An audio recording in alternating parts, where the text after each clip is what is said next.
देखिए, मैं भी बहुत दिन से सोच रहा था कि इस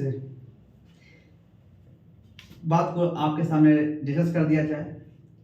एक स्टूडेंट होने के नाते इस बात को सभी को जानना ही चाहिए, लेकिन उससे ज़्यादा महत्वपूर्ण है कि हम अपने देश भारत के नागरिक होने के नाते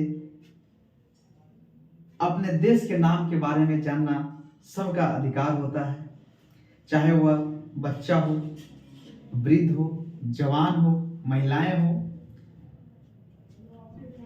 तो इस बात को सभी को जानना चाहिए।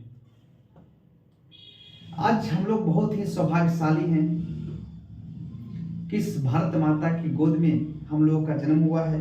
हालांकि भारत को विदेशियों ने लूटने का बहुत प्रयास किया। भारत विश्व की सोने की चिड़िया कहा जाता था। जैसा कि आप जब इतिहास पढ़ेंगे तो ईरानियों ने लूटा, यूनानियों ने लूटा, मुगलों ने लूटा,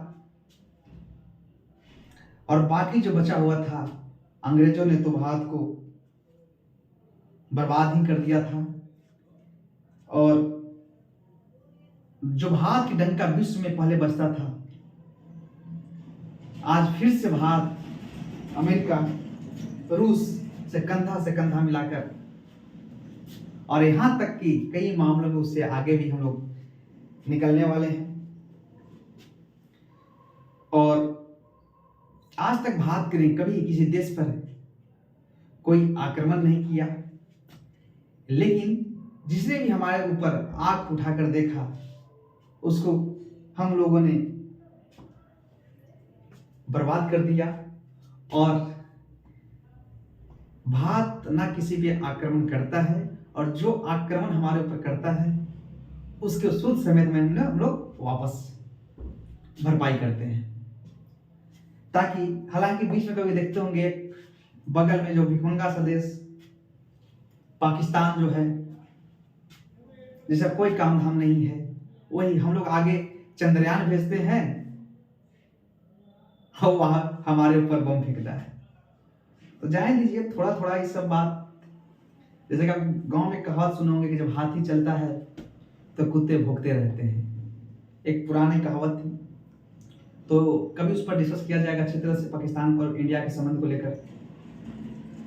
वो भी अपना एक नाजायज बेटा ही है, तो उस मुद्दों पर न जाना है भी।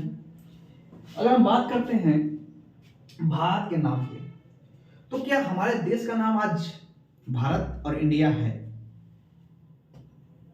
तो हम यह जानने का प्रयास करेंगे कि हमारे देश का नाम क्या क्या था, और यह नाम कब पड़ा था और किसने दिया था।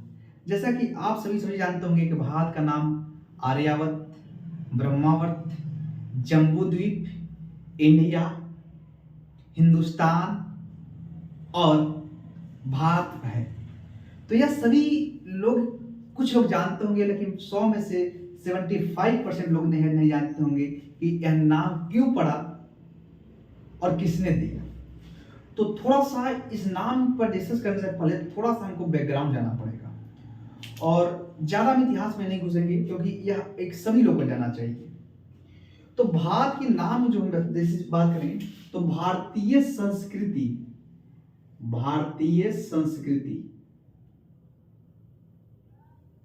और सभ्यता,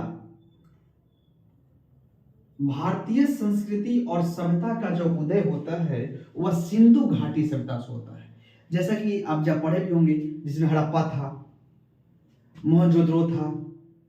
तो जब सिंधु घाटी सभ्यता यानी आज से लगभग 2350 ईसा पूर्व से 1750 ईसा पूर्व के बीच जो समय काल था, उस समय भारत, पाकिस्तान, अफगानिस्तान एक बृहद क्षेत्र पर एक सभ्यता का उदय हुआ था। वह सभ्यता 12,99,600 वर्ग किलोमीटर फैला हुआ था, जिसे सिंधु घाटी सभ्यता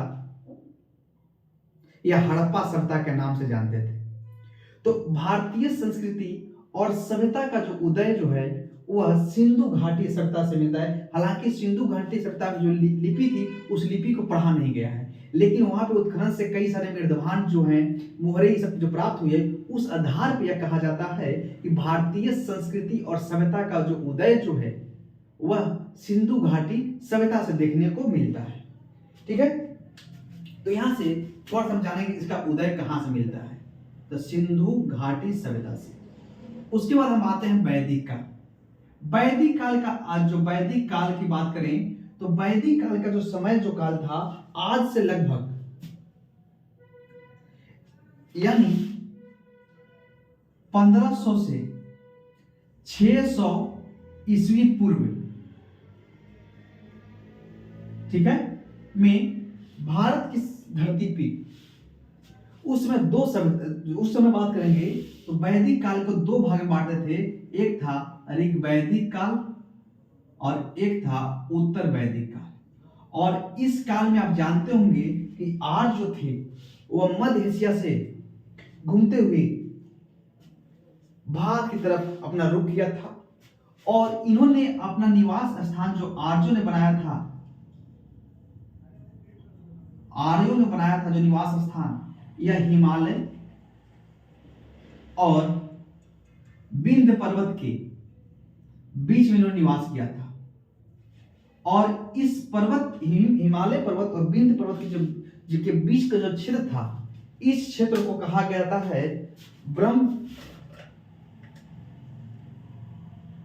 ब्रह्मावर्त क्षेत्र कहा जाता है। और इसी के आधार पर हमारे देश का जो नाम पड़ता है वह ब्रह्मावर्त पड़ता है। क्या पड़ता है? ब्रह्मावर्त। इसके बाद क्या हुआ कि आर्यों ने धीरे धीरे भारत में अस्थायी कृषि, पशुपालन आदि करना प्रारंभ कर दिया। और आगे चलकर आर्यों ने देखोगे कि युद्ध भी हुआ था, जैसे दशरथ युद्ध की चर्चा मिलती है, वो सब आप इतिहास में पढ़े होंगे। तो जो आर्यों के नाम के आधार पर आर्यों ने इस देश का नाम रख दिया आर्यावर्त। क्या रखा? आर्यावर्त।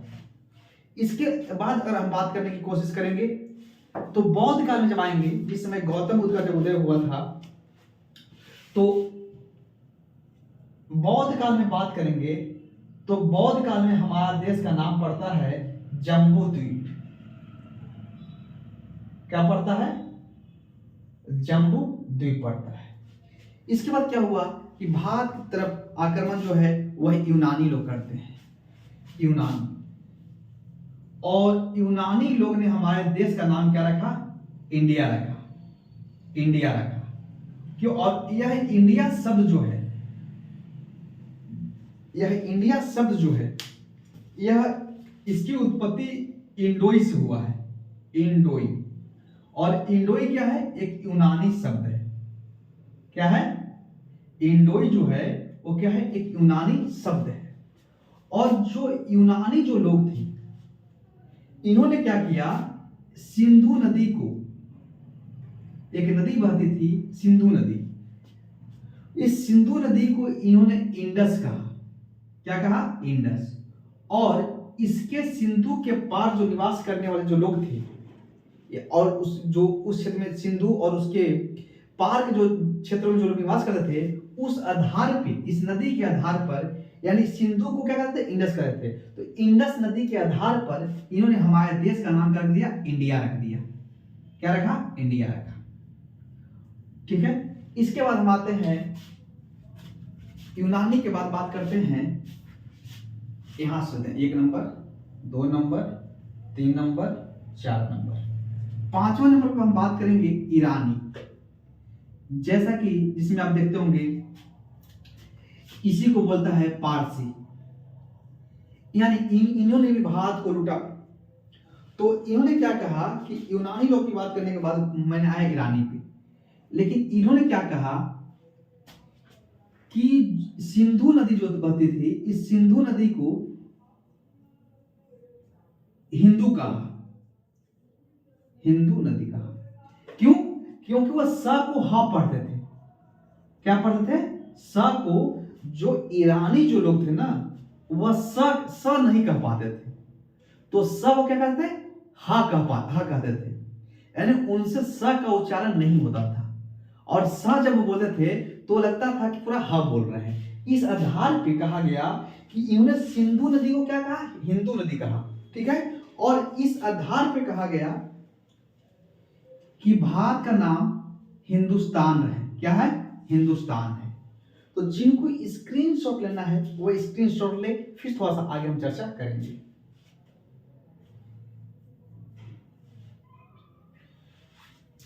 अगर थोड़ा सा एक छठा नंबर पुराण की बात कर लिया जाए, पुराण की बात कर लिया जाए, तो पुराण में बात करेंगे तो आप पढ़े होंगे कि दुष्यंत, राजा दुष्यंत के पुत्र का नाम था भरत, और भरत के नाम पर ही हमारे देश का नाम भारत पड़ा, जिसकी एक बहुत ही उतना डिटेल जाएंगे तो अभी जो क्लास होगी लंबा हो जाएगी, तो उसकी चर्चा की बाद में कर देंगे। तो पुराण अगर पूछ दिया जाए कि अगर भारत शब्द का जो स्पष्ट जो उल्लेख मिलता है वह पुराण में मिलता है, और पुराण में भी कहाँ मिलता है? तो वायु पुराण में मिलता है। इस प्रकार से हमारा देश का जन्म जो था वो अलग अलग समय में अलग अलग था। वर्तमान समय में बात के लिए जाए तो हम चलेंगे भारत की संविधान से।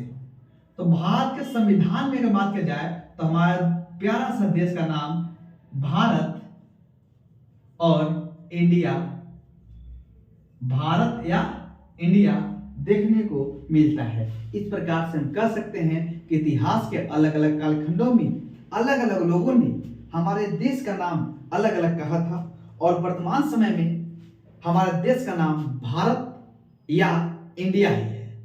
इस प्रकार से आज आपके सामने मैंने भारत के नामांकन पे चर्चा किया। उम्मीद और आशा करते हैं कि आप सभी को यह सभी समझ में आया होगा, और आज बहुत गर्व के साथ यह कहते हैं कि आज हम लोग बहुत ही सौभाग्यशाली हैं कि इस भारत माता की गोद में हम लोगों का जन्म हुआ है।